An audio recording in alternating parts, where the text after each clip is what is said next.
संवाददाता आमोद राय जुड़ाई गया है। आमोद, जो रुझान आ रहे हैं उससे स्थिति धीरे धीरे स्पष्ट हो रही है, लेकिन अभी आप क्या देख रहे हैं, किस तरह की संभावना अभी रखी जाए?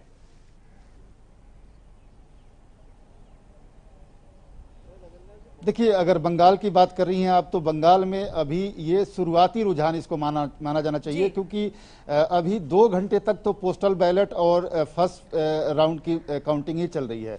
लेकिन 12 बजे के लगभग थोड़ी थोड़ी तस्वीर साफ होगी, क्योंकि अभी तक जो ऑफिशियल जो लीड है इलेक्शन कमीशन का, उसमें बहुत ज़्यादा ट्रेंड नहीं आया है। 35-40 सीटों का ट्रेंड दिखा रहा है, और जो ट्रेंड हमारे पास आ रहा है उसमें जो गणना हम कर रहे हैं उसमें उसको सेटल होने में तकरीबन 3-3.5 घंटे का वक्त लगता है। लिहाजा अभी हमें थोड़ा वक्त और इंतजार करना चाहिए। लेकिन इतना तो साफ है कि बीजेपी और टीएमसी के बीच कांटे की टक्कर है, और टीएमसी भले ही अभी लीड ले रही है, लेकिन बीजेपी भी लगातार उसको कंधे से कंधे मिलाकर एकदम लीड को बरकरार रखी हुई अपने। और कहाँ बीजेपी 3 सीट पर थी, और आज बीजेपी लगभग 125 सीटों की तरफ बढ़ रही है। ये अपने आप में बहुत बड़ी उपलब्धि है पार्टी की। जिस तरह से ताकत झोंका था गृह मंत्री अमित शाह ने, जिस तरह से ताकत झोंका था पूरी बीजेपी यूनिट ने, प्रधानमंत्री लगातार कैंपेन किए,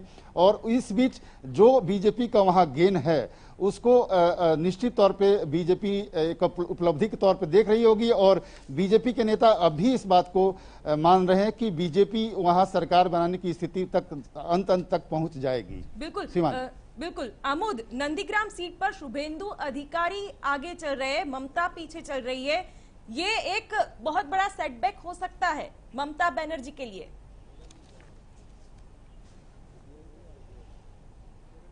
निश्चित तौर पे बंगाल की राजनीति में इसको अगर सौकर कहें तो कोई बड़ी बात नहीं होगी, क्योंकि टीएमसी से ही शुभेंदु अधिकारी बीजेपी में आए और ममता बनर्जी के राइट हैंड माने जाते थे। आज बीजेपी के जो वहां के कद्दावर 2-3 नेता हैं उनमें वो शुमार हैं, और उन्होंने डे 1 पे ही बोला था कि चाहे कुछ भी हो मैं वहां मुख्यमंत्री को हराऊंगा। और उन्होंने प्रधानमंत्री को साफ तौर पर बोला था, यहाँ जब चुनाव समिति की बैठक चल रही थी, कि उनको ममता बनर्जी को हराऊंगा और 50,000 मतों से हराऊंगा। ये उनका कॉन्फिडेंस लेवल था, और आज का जो ट्रेंड दिख रहा है वो कहीं न कहीं उसी तरफ जाता दिख रहा है। तो ये बात निश्चित तौर पे है कि बंगाल में अभी 2-3 घंटे में पूरी पिक्चर साफ होगी, और शुभेंदु अधिकारी का लीड लेना ममता बनर्जी के खिलाफ अपने आप में एक बहुत बड़ा नजीर पेश होगा। मैं अभी एक हाइपोथेटिकल बात भी कहूं कि अगर मान लीजिए कि टीएमसी बहुत हद तक बीजेपी की बराबरी पर रहे, या बीजेपी से आगे भी अगर 2-4 सीट पा ले